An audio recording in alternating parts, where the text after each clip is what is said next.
such silence, such quiet, such presence within, and could feel the presence all around of the immensely sacred energies of nature, especially in this space that we were in.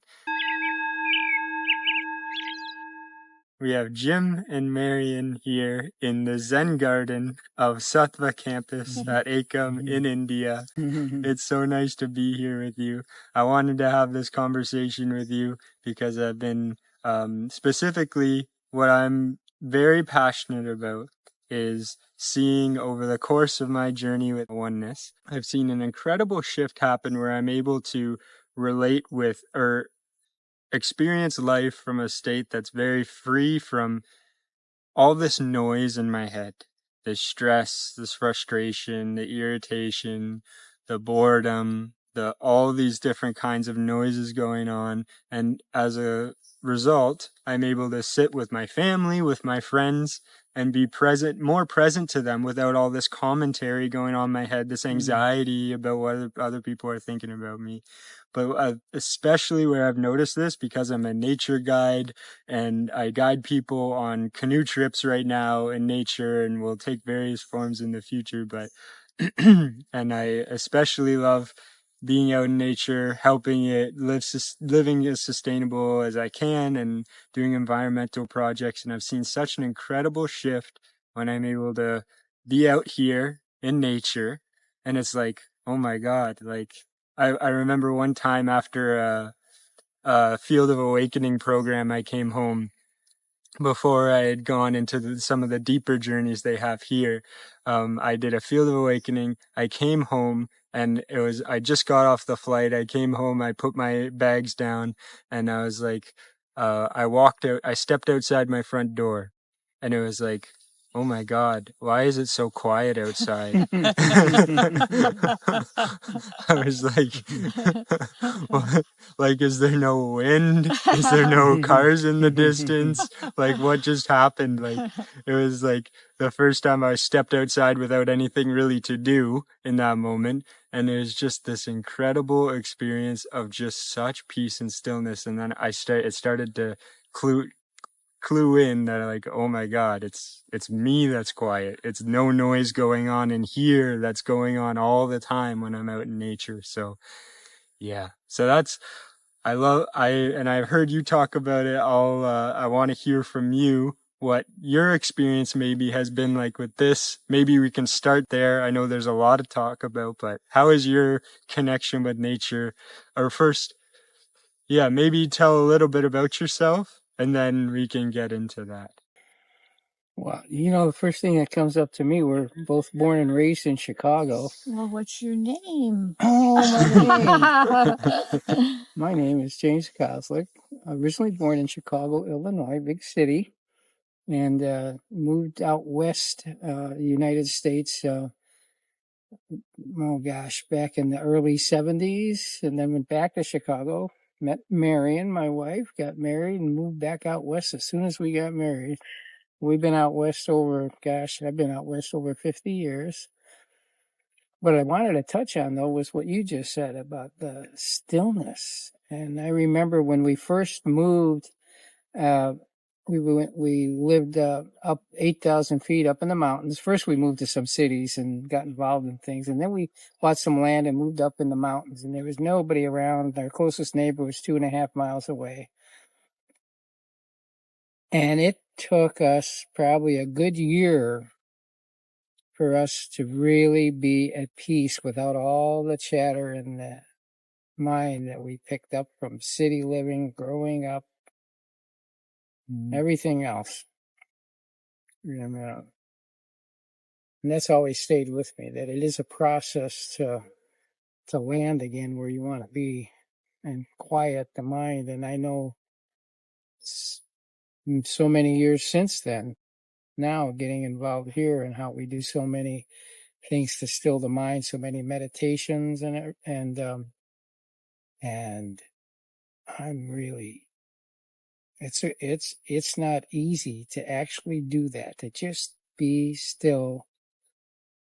And it's like just a reoccurrence. Once we jump back into cities and society and raising family and all that. And so now kids are gone, and we're fortunate to be here. And now I got to still the mind again. It's amazing. So I'm glad to be able to do that. Very nice. So I'm Marian Kozlik, and also from Chicago. And both of you touched upon the effect that nature has on our ability to be still. And so Jim talked about when we first moved to the high country and our neighbors were far away. And one of the things that is a stark memory for me is having heard the telephone ringing the whole first year that I was there. I could hear a telephone ringing. We had no phone. And it was like a program of that constant paying attention to who's calling. So was there a phone? There was no phone. We had no electric. No phone. We had only solar. We were off-grid. Okay, I thought you meant like we had no cell phone or something. Well, we also didn't have cell phones. There were no cell phones back then. Wow. But I could still internally, and I would ask Jim sometimes, do you hear the phone ringing? No, I don't. So that was my awareness of how much I was unloading the constant sounds that are conditioned in our being. So when I'm in nature now, and since that time, I realize that there's a reservoir of stillness. And it takes some time to get there, but the meditations have been extremely helpful. A serene mind and soul sync too, because you definitely lose the contact with with being Marian, or your identity, so to say, and come into a greater consciousness.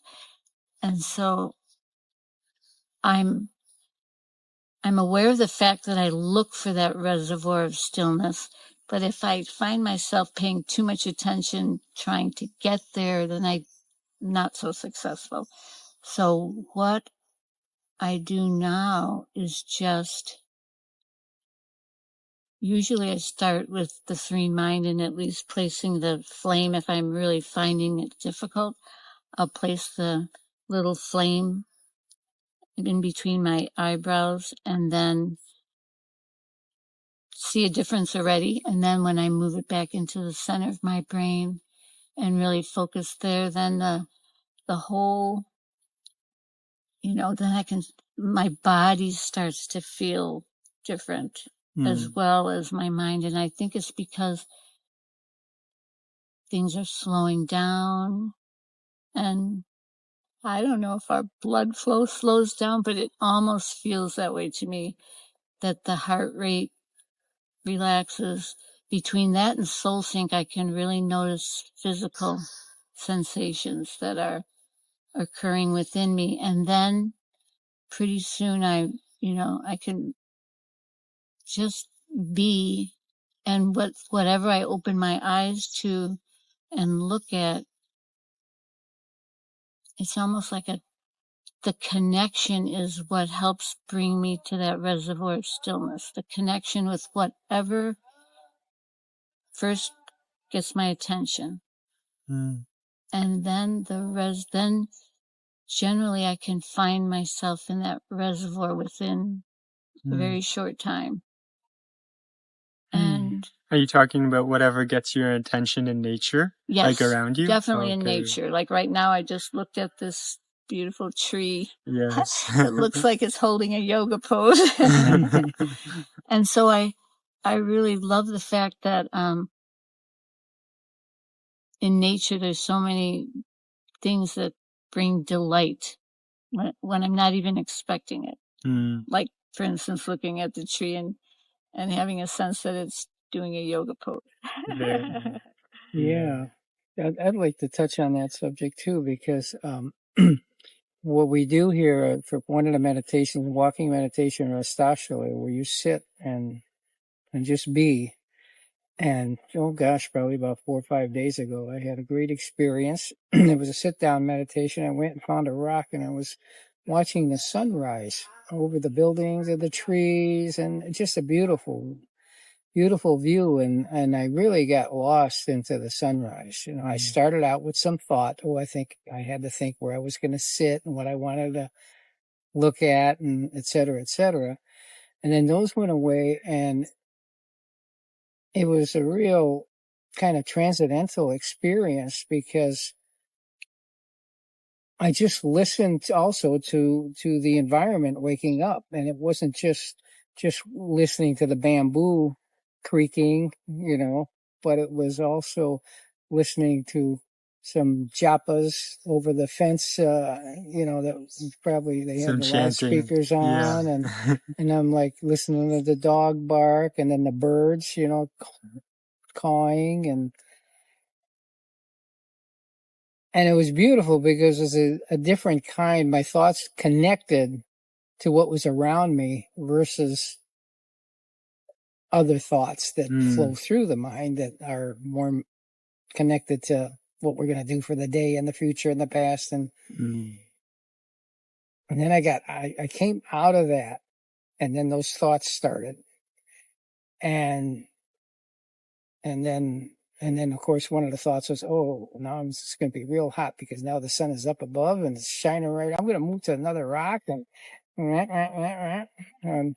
so I did move to another rock, and I faced in another direction, and there was the big mango tree and all this understory under the tree. And so the mind was going, but I eliminated just by observing, like you were saying, what was in front of me. All of a sudden I observed it like an artist. So all the thoughts went from the yapping to, oh, I was like an artist. Look at how the sun's lighting up that side of the tree. Oh my, it's filtering down here on top of and oh, is that the wind, or is that a snake is making what is making all the underfoliage move? And so then I started looking at everything that way. And so all of a sudden I had thoughts of nature. I connected with nature as opposed to connecting with what am I going to do today? What's going on? Oh, how come so-and-so said this? And I responded like that. And oh my gosh. You know. Yeah. So it was really beautiful experience that way. And that's what I like about doing the astashala. That's awesome. It's one of the meditations. Beautiful. Yeah. Well, that brings to mind how when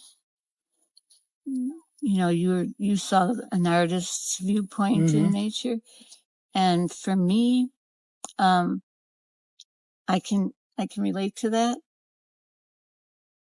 and I also relate to how once I get to a still place, or maybe even before I do, if I'm just really observing in nature, how present I can be, and then the listening grace that begins to happen. It's like nature communicating. This morning I was sitting on a rock and trying my hardest to be still. and I had this spider that was quite large, and he kept being attracted. I don't know if it was my white clothes, but he kept coming and crawling on me. And of course, I didn't know if it was a friendly spider or not so friendly spider. So, I took a leaf and I gently moved him over and off. And sure enough, and I thought I moved him quite far, and I, didn't pay too much attention. And then all of a sudden I glanced down, and here he's coming frantically crawling with his legs going so fast. And pretty soon he's on me again. So I noticed that it really tuned me into how frantic the mind can be. And so then I relaxed, got my little leaf and moved him again. Yes. And then just became enthralled on watching, because I turned the leaf so he would go in a different direction. And he still insisted on coming this way. He turned around and came this way. So I was pretty befuddled by that. And it reminded me again of how the mind, you can still it, and it can still go in a frantic state if I don't dissolve what it is that's really at the core of what's going on with me in my gut, in my feeling world. And so that was a perfect example. And again, I ended up needing to move him because I didn't really want him crawling on me. Yes. So I moved him, and I finally got him in between two bamboo branches, thinking, look, you can climb frantically up the bamboo tree. And he did. So I was free of this. Were you talking to him and I was told him to go talking to there? him. I was loving him and talking to him. And then when I finally got finished with the spider, then I'm looking at the grass and seeing little tiny bees buzzing around to the little flowers. And I was very much enjoying them. And their dance looked like a dance. And then all of a sudden there was a lot of bees. As the sun came up, it seemed like more bees came. And then all of a sudden how busy we can make ourselves. The bees brought me this awareness of how busy, and the idea of the noble distractions that get involved with our busyness. Oh, I'm going to do this. And sometimes it's just a distraction from what I really need to be attending to inside. Okay. When That's we're too busy. interesting. Yeah, because then there's the walking meditation that we do. And so this busyness that sometimes I'll start that and I'll just be like walking for exercise and the head down, like I don't want to be late to the office or whatever, that type of walking. And then, I got to slow myself down and remind myself it's a walking meditation. And you stop and look around. And what got me the other day, I started the meditation and I must have walked, I don't know, 300 yards or so in that kind of quickened pace. And you should go in a slower pace. And all of a sudden, there was a whole small flock of birds up in this one tree with these orange flowers. And it stopped me in my tracks. And the beauty part about it is because the walking meditation is nice because around here you get to identify plants and trees and see some animals and see what they're doing. And that stopped me in my tracks. And I looked up and I just had so much joy.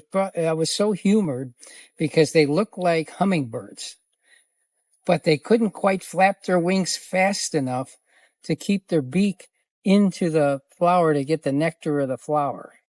So these birds were flapping their wings, but they were a little bit more clumsy, and they had to kind of get to the end of the branch and get their beaks, which had a little round tip to it, to get into the flower for the nectar. And so I watched this whole thing. I must have watched it for a good half hour. It was just amazing and so much fun to watch.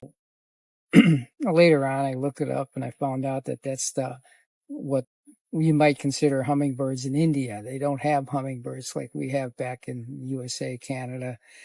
These are a little different. They're called sunbirds, but they act like a hummingbird. They're real small. But the rest of the walk, all of a sudden, I got into the walking meditation. Now I'm starting to identify plants, and all of a sudden, somebody mentioned about the mango trees are just starting to get mangoes. So every time I pass the mango tree, I'm looking up at the flowers and see if I see any little mangoes, and all of a sudden, and so it just took me to be one with the tree, if you want to say that. And I reach up and touch the little, really tiny mango that just started forming. It looked more like a seed at this point, and and I found a jackfruit tree, and I'm looking which one is ripe. They're supposed to be yellow if they're ripe, and so it was really nice to start doing that. And then not only that, you keep walking around here and you see all the quartz crystals. I mean, back in Montana, there's different places you can go to dig for them. Mhm. Here, they're everywhere in the I road. think we might need to pause. You got the big tractor going in behind. But Yeah. something I wanted to mention, which both of you mentioned a few times, is so a statue which is basically sitting still in nature, and I think you explained what it was. Yeah. But so sitting still in nature and taking in whether it's the sights, the sounds, the smells, the feelings of the breeze and whatever the grass underneath your feet, and just taking it all in. And you were talking about how this just calms the mind, and it can actually, like, observing nature, which is in such a beautiful, peaceful state, energy to it, and we can observe this stillness and this kind of thing, and then reflect inside and see how out of tune we are with nature, out of harmony we are with it because of all this chaos, these chaotic thoughts, these chaotic states, this disharmony within, which translates to disharmony with nature, it seems. And and you were also mentioning, like, how living out in Montana, out in the West, in the middle, like, without many people around, it can kind of actually help you move into that stillness. And yeah, definitely. I've reflected on, like, being in a statue here. Definitely, they make that an important part of the journey, being out in nature and allowing our minds to get calmed down. And suddenly we realize, like, there's a new way to experience life that's away from the busyness of our everyday life that we're used to. And this also happens, like, I like to every once in a while take a few days, or take 4 days or so, and often even by myself go out on a wilderness trip. Usually if I'm by myself, it doesn't quite last 4 days, but I can just be out there, be totally still, and like kind of fast from technology. Sometimes I'll even fast from food because it's a lot of work to cook stuff out there. And most of my trip can end up being just making food for myself. But yeah, like, being out there, it's amazing to see, like, if I went in with some stress, with some uncertainties, with some conflicts, with lack of clarity on something, it's amazing to just see myself move into this calmer state. And at the end of the trip and be on the ride home from wherever I'm going, it's like I'm starting, like, okay, I'm getting back into life again. So I start naturally thinking about some of the things that are going to come in the next couple of days. And I start noticing, like, my way of thinking about this is so different. I'm coming at this from so much calmer, more clear state. It's incredible what nature can do for us. It's really incredible. I try to get out there as much as I can, like, I try to get out there for probably an hour every day, like, for a nice walk. Sometimes it's a little less, sometimes it's more. But yeah, and like, but it's also interesting to see, like, when I do go back into the world, it doesn't take that long for the same triggers to come, the same stress to arise, the same patterns of thinking start happening. Like, because out there, I'm all alone. And, like, I heard one of our teachers say, one of the monks here yesterday, it's so, like, if you really want to test what kind of state you're in, like, you can go into way off into nature, which was definitely a fantasy of mine, but I think it still is somewhere in me, to go way off into nature, just be by myself, meditate, just immerse in these beautiful states that have been given to us here, and just soak in them for so long. And I've tried that before, and usually I'm like, well, I kind of feel like doing something. Like, I kind of feel like being in the world doing something. But yeah, like, and then of course when I get back, or she was explaining, your real test is going to be when you come back to a village and you meet the first person. How is your state going to be? Like, it's not nature that's going to test our inner state and reveal to us where are we on our spiritual path. It's the people around us. Like, how do we respond to life? How do we respond to the people? And so when I come out of nature and I come back into life, of course I discover, I could be out there I remember I was out there for like an entire summer, almost an entire summer tree planting. And it's a common term there that you go bush crazy, as in like you lose your filter. You're suddenly not like trying to be put on this front all the time with everyone around you, right? You're becoming more relaxed. You're becoming more yourself. You're having a lot of fun, and you're out in nature, and we're kind of isolated as a group out there. And then that state that I was in during that time was very nice. And I came back, and there was this fear a little bit, like, okay, I'm coming back to my regular life and I'm going to lose this state and I'm not going to be able to relate to it anymore. So yeah, I just did that happen? Yes, definitely. Definitely. Well, it made a shift. Yeah. It definitely made a lasting shift. I discovered new things about myself, like, oh, I don't need to be doing these things in these ways all the time, like putting on this. In terms of specifics, I don't know.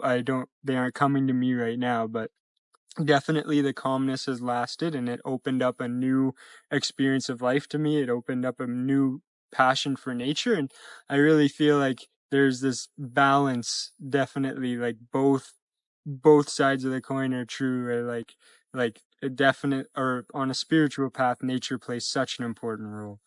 I really do believe that. And it's not like but without the wisdom and without the awareness that's built through a spiritual path who can really show you the way to becoming free from the stress, like Oneness can, I think, it's limited. Huge difference. Yeah. Yeah. So what you were talking about, going out in nature and even working with the trees, it sounded like a job that you were planting trees? Yes. Okay. Yes. And so we have woofers that come, and they're generally young people, sometimes in their 30s or 40s. And it's interesting because we do a check-in where we share in the morning before we start the day to have the intention of growing together. Not only the garden, but also because we give them room and board, and then they come to help us in the garden. And on the property. What does WOOF stand for? Worldwide Organization of Organic Farmers. Now they change it to, instead of organization, opportunity. Opportunities. Okay. Worldwide opportunities on organic farms. Yeah, okay. And we're not certified organic, but we don't spray. So. But we're certified as woofers. A homestead. Yeah. They call us a farmer, and it's really more of a small homestead. But. So when we're doing our check-ins and people from Chicago or young people from Chicago or even California come, it's interesting to hear their perspective on how that transition is for them to come into a natural environment. And we're relating, but it's a small community effect. A little bit like here, except we're a lot smaller. This is a much bigger community. And there was one woofer from California that said, I am just so grateful. He was 21, and he said, I'm so grateful because this is the first time in my life I've ever been able to even get a glimpse at being in the present moment. Wow. 21. I mean, certainly when he was a child. Yeah. Very young child, he was in the present moment, but he had totally lost it, and he was so grateful to be able to be in the present moment and just to see his whole being light up. And he had a pretty hard life. He had been in one of those nature, because he was a troubled teen. So he was in one of those extreme, I don't know what they're called, where they go out in the Outdoor wilderness something, and yeah. Oh, yes. some outdoor adventure. Yes, like wilderness therapy, I know Yes. some people Right. call it. And Yeah. even then, because he was so troubled, he couldn't really, he resented being there, and he found everything he did was doing it with anger. And so I just really appreciated hearing how it was for you coming, being out there and then coming back to the city. And we're still in touch with this woofer. Okay. And he actually did a manifest with us before we left. Very nice. Yeah. Yeah, that's when you were explaining this, I was amazed. Like, people who are coming there must be amazed at the opportunity to both be like farming on your is it a homestead, would It's you a call homestead. it? Yeah, and then with their hands in the earth, being immersed in nature, getting this time, and then also having these opportunities to immerse in meditations and do these kinds of programs. Like, how have you integrated that into So we don't make it a have to. No, in fact, sometimes it happens right out in the garden. Allah, she was from Pakistan, and she came from Portland. And one day I'm watching her, and I put her by this one bed, and she was weeding and transplanting and whatever she was doing in that bed. I can't remember totally. And she was right by the chimes, and the chimes, there's a breeze blowing, and the chimes are dinging. And I said, "How you doing, Allah?" She looked up at me with these glazed eyes and just went, "Are you kidding me? This is great. This is," and that's how she went. And then I said, "Okay." I went up and did my thing on the other end of the property. Yeah. And you can see that she was in total fixation with what she was doing in the garden, and so it wasn't weed pulling anymore. She got right into making a beautiful bed, but more than anything, she got into this whole meditative experience of being right there with nature, Very nice. Yeah. So although we always let the woofers know that we do check in the morning. Actually, before check-in, we usually do yoga and then meditation. Oh, very nice. And so we either do the Serene Mind or Soul Sync, or sometimes both. Okay. And some choose to join us, and some, like for yoga, there's a lot of variations of yoga, so they'll do their own yoga and then come join us for meditation. Some do the whole thing with us and even get on a community call. Yeah. A practice on Zoom. But most of the time now we've been just doing it ourselves with them. Didn't we have a woofer one time we were doing the gratitude challenge, and she would join us with a group of local neighbors that would come over every day. And I think she joined us for 2 or 3 of those sessions. And it was really nice. She really liked it. She came towards the end of when we were finishing up. When we were finishing up that challenge. So it's really sweet to introduce them to some of that. It's beautiful to see how much they relate to the transformation that they experience. And very nice. How it impacts their life, even because we stay in touch with those that choose to stay in touch. And, they tell us wonderful impacts that it has had on their decision to go forth with their life. There's a couple that we're nurturing for the possibility of tapas. Oh, very nice. Yeah. Very nice. It's exciting. There was another couple, the ones we always played cards with, Skiboo from Philadelphia. And it was so sweet because they weren't married yet. They were going to get married. And in the midst of doing all the work around a homestead, because it's more than just gardening, so it's doing repair and whatever. And I had him help me with a project. I think it was a woodshed or something I was building. And he was looking at this addition I did above the garage, and that's where they were staying. And I said, "What's going on, Ben?" And he looked at me. He says, "Jim, I think I could do all this stuff." I think I could, because they wanted to build their own house. And he came to this realization, just watching me, that he could do it. And I said, sure. All you need is a tape measure and a hammer and a good eye, Awesome. And go at it, Yeah. Because, and then I explained to him everything. I learned how to do it from just the experience of it. Mm. And getting over the fear of, I'm not a carpenter, And I remember when we built in Colorado, Marian would want to have a party, and I said, whoa, you're going to invite all our construction friends to see this thing. Oh, God. She said, well, maybe they'll give you some tips. So you can see how the ego gets in there. Yeah. That's funny. They'd come over and they would, give me some good tips, or else they'd say, oh, you're doing okay. Nothing's going to move this. You're all right. It's solid. They'd yank out something. And I'm like, when I built this tiny house of mine back on my parents' farm property, it's like, looking back, I think I was in a little bit too much of a rush, and I cut some corners that I shouldn't have, which might cut his lifespan back maybe like 10 years or so. But,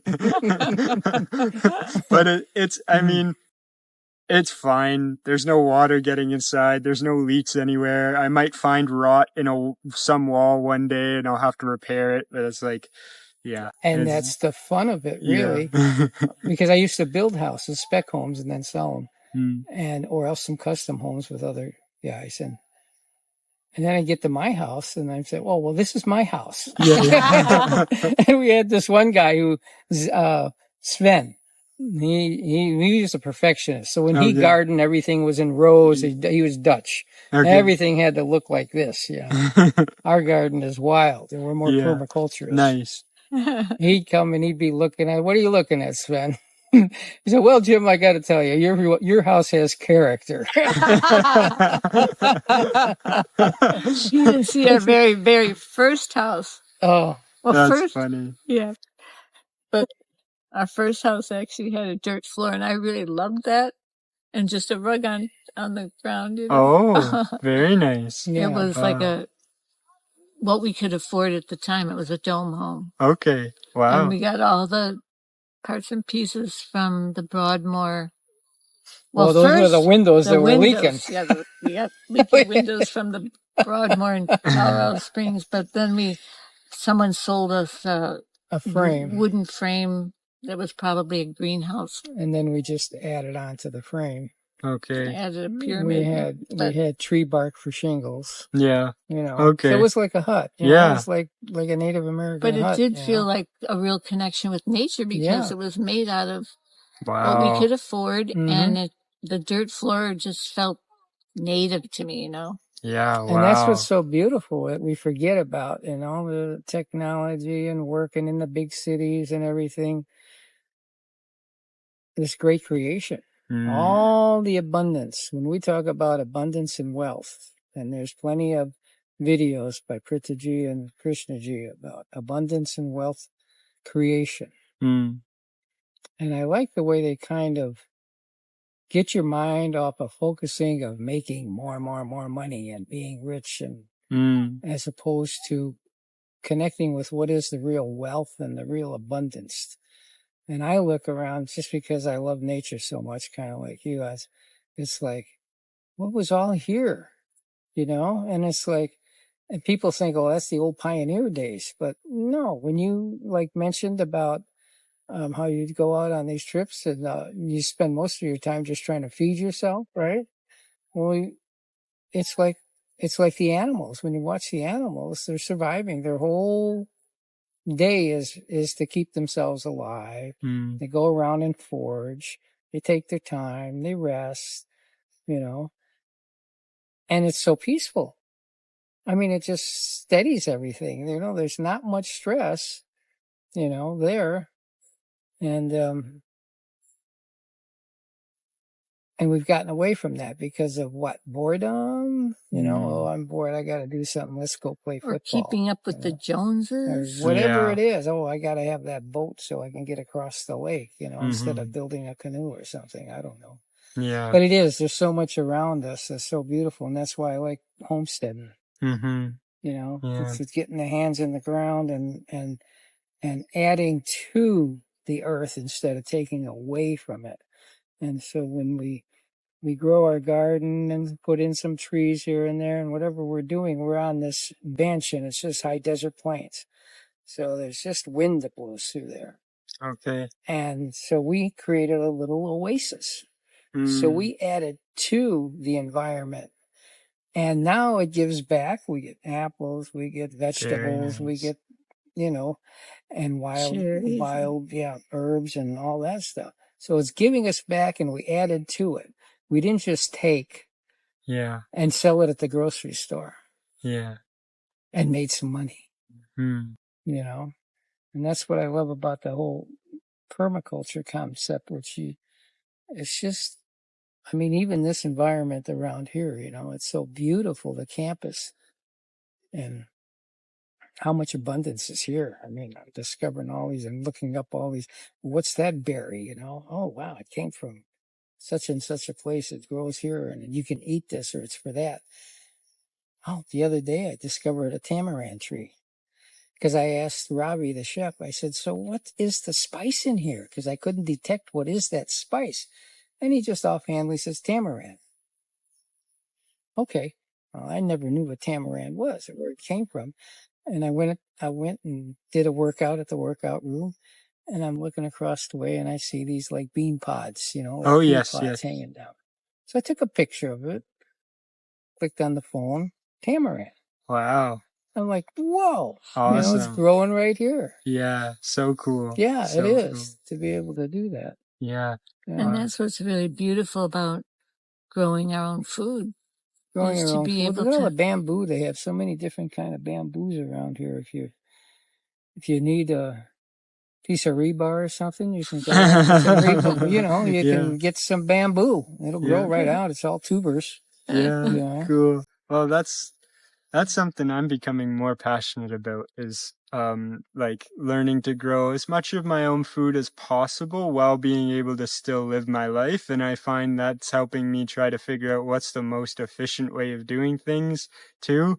So I can still, do all the projects with Oneness that I love doing, still work my job during the day when I'm at home, and still do this project. It's like I have a lot going on, so I'm really doing a number of experiments and trying to figure out vertical farming, and because that takes away a lot of the need for weeding and a lot of the need for watering. If you can get like an automated setup and they actually need less water, which I think will be very important for places, of course, like if you have like really good soil and a really good ecosystem, that can accomplish that very probably in a much more natural, better way.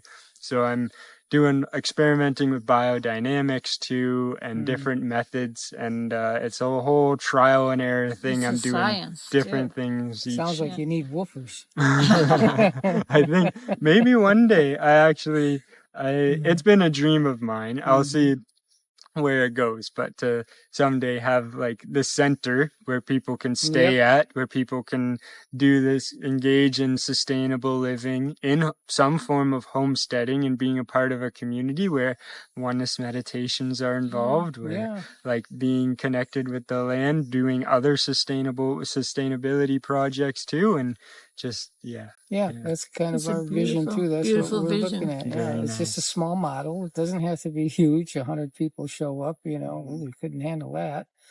But 1 or 2 people, and it's beautiful. And then they pass on, and the next people come. And we've had so much fun meeting so many people, and at our age, feeling all that youthful enthusiasm and energy, and it's great, I had a question for you. I remember you mentioned at some point, I think you mentioned tapas, like the potential of some of the people going through your plate are interested in tapas, which is awesome.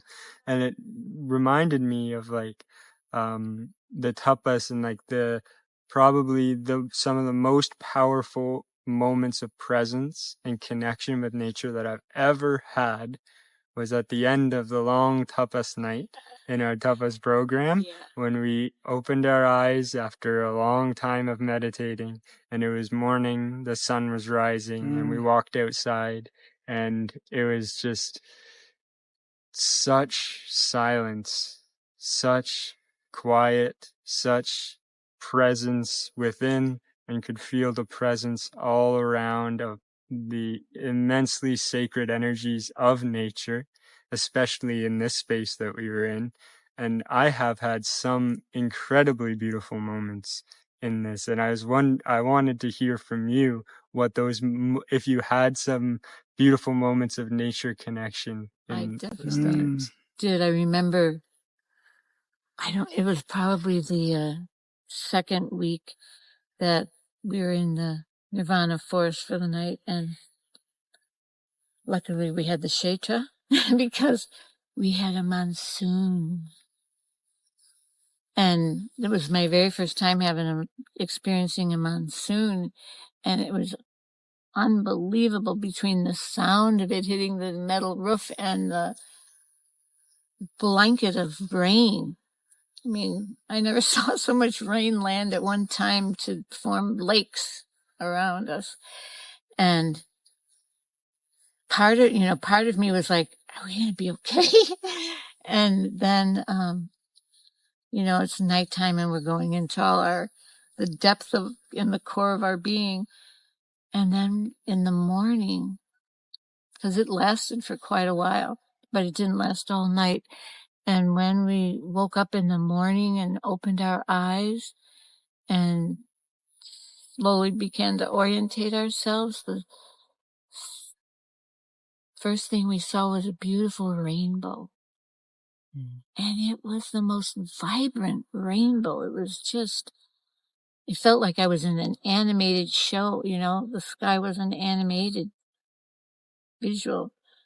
And then as we're all gazing, along the brick wall, we looked into each other's eyes, and it was, we were all just saturated with this love for the gifts we just received and this powerful light form in front of us. And it felt to me like it lasted for 2 hours or more. I mean, by the time the morning had gone on and we'd taken our walks and I kept seeing the rainbow, and then we were on the bus on the way back and I still saw the rainbow. And so I was trying to realize, can a rainbow last that long?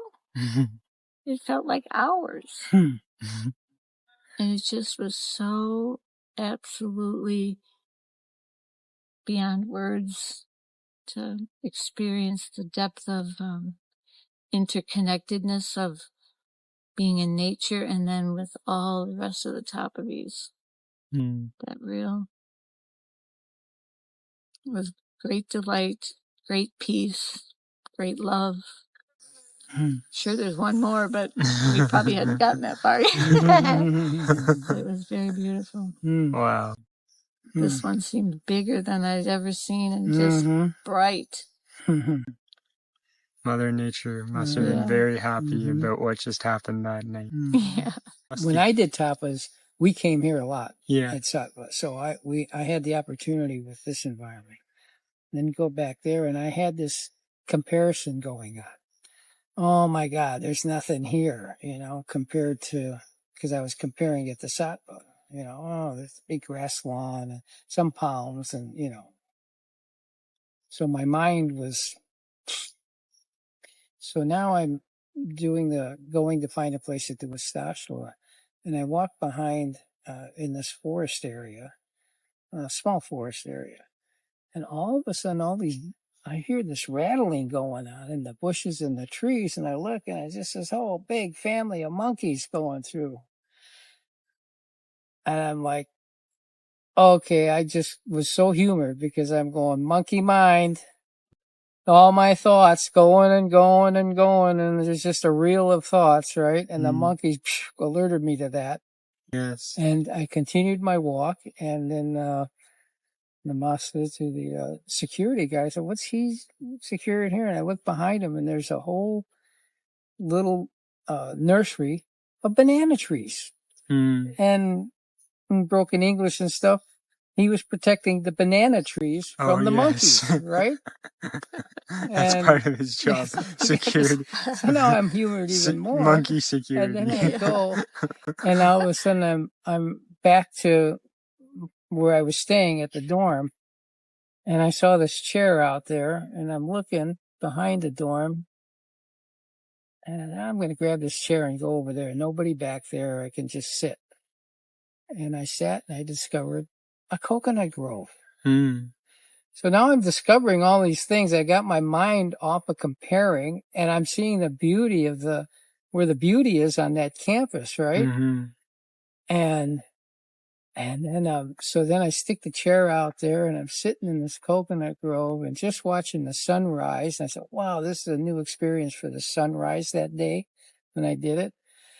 And then I listened to the japas going on and listened to the town that's around that campus awaken. So then now I'm really in the Stashola, listening to India. I called it India waking up. Yes. And it was so beautiful to listen to the japas going on the outside, two different directions. And there were so many discoveries going on. So after the Stashola, before I went to the breakfast or whatever we were doing after that, I climbed up on this rock pile that was by this fence, and I looked over there, and I discovered these big lakes because there was a gravel pit out there. So all of a sudden there's this beautiful water out there, and I used to see them from a rooftop that I would do my Stashola on just to see the sunrise. And I wonder where those lakes are, and I climbed up, and there they are, Wow. It's a gravel pit. No wonder why. I got off of there, and I walked around the long way around the back of the building through the coconut grove. And I discovered a nursery with all these different plants and flowers and stuff like that. And it was all fenced in, like we keep the deer out. They were keeping the monkeys out or whatever. I don't know. And it was such a beautiful walk and such a beautiful discovering something when you think it's not there, and how much beauty there is there and how much there is. And so it was really nice. I mean, it reminds me of our garden. When we first started our garden, there was nothing there. Built the house, nothing around it. Wow. And the contractor put the house in the place where I would have put the garden, because there was, Jim, I only dug up one rock. I'm like, well, that's great. I would have put my garden there, And he puts the house there, so it's down in this hole. And that's how our permaculture stuff started, because we had to keep the water from coming. When it would rain heavy, we'd get these gully washers, and it would rush right down. So I had to form different things, pick and shovel rocks from all over the place. And we formed our garden out of all the rocks, and we were able raise beds, and we were able to direct the water flow away from the house and through this trench. And that's where trees grew. And it was so nice to watch what was so barren turn into this little oasis after so many years, of course. And then at the Sattva campus, what seemed so barren to me at first compared to Sattva, all of a sudden, they got everything here. Yeah. Wow, that just must gotta have open created my eyes. Yeah. the diversion and kind of like holding of the water there must have just created because I guess if you're in like a high desert, you said, I guess if the water's just running over the land like that, if you catch it and hold it, like I can only imagine you must have created a beautiful oasis. I would love to visit this place. It sounds so beautiful. Yeah, that would be great. It's, the fact that it kept flooding towards the garage, we cleaned up, we'd always be sweeping water out of it several times, and I think we finally got it now. Yeah. Wow. But it was storm drains and stuff, but then where do I want the water to flow? And it was really the education of permaculture. Just observing, letting it, here comes some water, boop, there it comes, right? Oh, where can we send this to? Let's create a little swale here, and it'll go off in that direction. Cool. And very cool. To give back to the earth. To take land that was, just basically volcano dust. Yeah. So the nice part about it, when we talk about stress, you had mentioned once before about stress and gardening and stuff and how, so rather than being so stressed, is the house going to flood? Is the garage going to flood? And this and that, oh my God, instead of having all that stress, we're observing. Yeah. Oh, okay. Let's see. That's coming up. Ooh, it's getting pretty high up there. I wonder if it's going to get into the house, and you just get out there with a shovel and start directing it with a little trench. And there, now it went that way. And I'd have to do that. I don't know. I must have done that 4 or 5 winters in a row. We'd have all the water would come down and hit the side of the garage in this way. And over the years, I finally got it diverted. Wow. But it took every year. Just when you think you got it, it's just like nature. Yeah. When they dam up a river or something, the water tends to find its way around and a new way to come in. Yeah, and so that's what I was always dealing with. Yeah. Oh, now it's coming in this way. Now what do I do? Sounds like a fun thing to me. That's it. I loved when I was young. I actually took a garden hose. I stuck it in the top of the sand pile that we got delivered, and then which is kind of a waste of water, but at the same time, our water table is literally above ground level. So it's like we don't have to worry so much about water there around where we live. Mm-hmm. However, like now with everywhere else drying up, they might have to end up shipping water. So I'm not to say we shouldn't be careful about it. But anyway, the moral of this story, I just stuck a garden hose in the top of the sand hill, ran it, and watched the water form its paths down and erode a bigger and bigger and bigger path, and then I'd place a big like berm in front of it and divert it down another path. And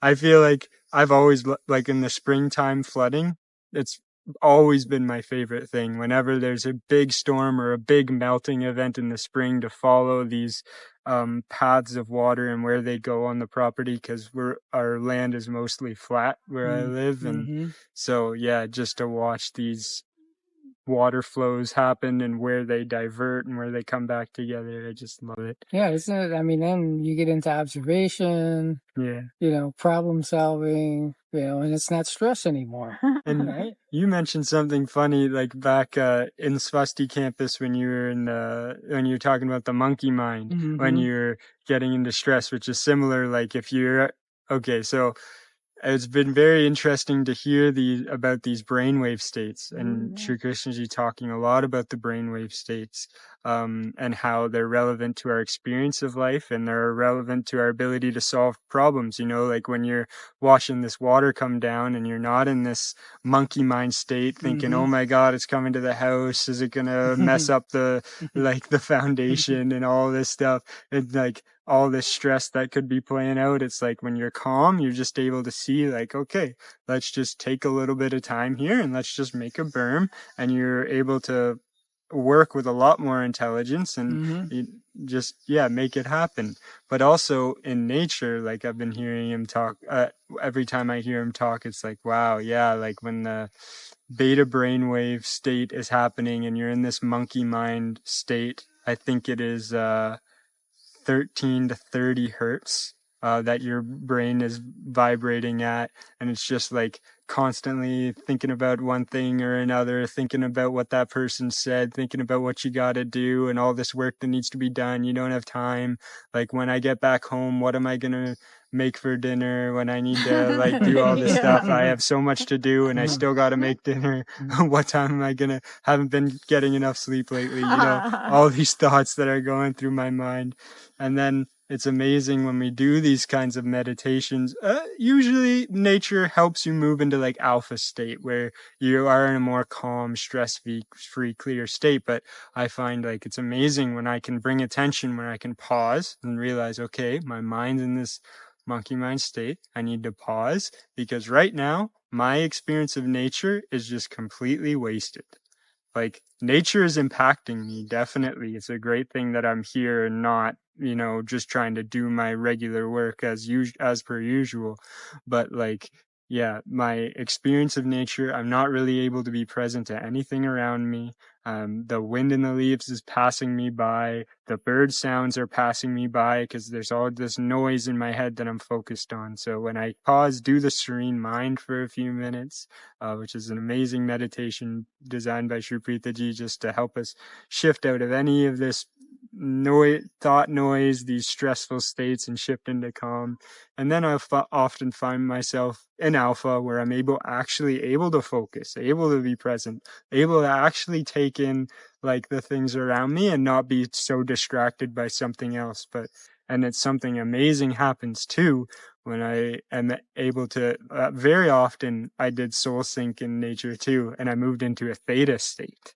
And in there, like, that's where Sri Krishna talks about like the connection to a higher intelligence opens up, the intuition opens up. And for me, it's been like, if I'm meditating under a tree and I start moving into this theta state, suddenly like an experience beyond just like the regular, ordinary, mundane life starts to open up, where I start to, like, I can actually feel the presence of the tree behind. Like, I can start to feel like, how am I, like, it feels like it's radiating this calm presence is what it feels like. And it feels like I'm tuning into that, and like it's like impacting me, which is happening anyway, but now I'm so much more present to it. And now I'm like opened up to this incredibly beautiful experience of connection with nature on a level that I really didn't know existed, which is funny because all these ancient cultures talk about all these things. Like, this is like common knowledge. Every ancient tradition that I know of, like, knows about this energetic spiritual connection with nature, and these like energies that are present beyond just the physical tree, just beyond just the physical bird, beyond just the physical rocks, like there's a spiritual connection that suddenly opens up, and it's like, wow. Yeah. And then of course when then there's like what is it? Then there's delta, which is more of a sleep state, so we don't really need to worry about that too much. And then what is there? There's low gamma and high gamma. Is that like the two? Yeah, okay, there's the two. And then, yeah, and of course, I've had some experiences of that in nature, and wow, just to feel one with everything, it's incredible.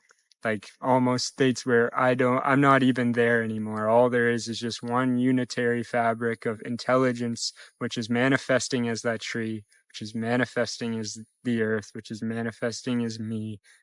Yeah. Which is the beauty of soul sync. So often we can get to that state by the time we're done with the soul sync meditation.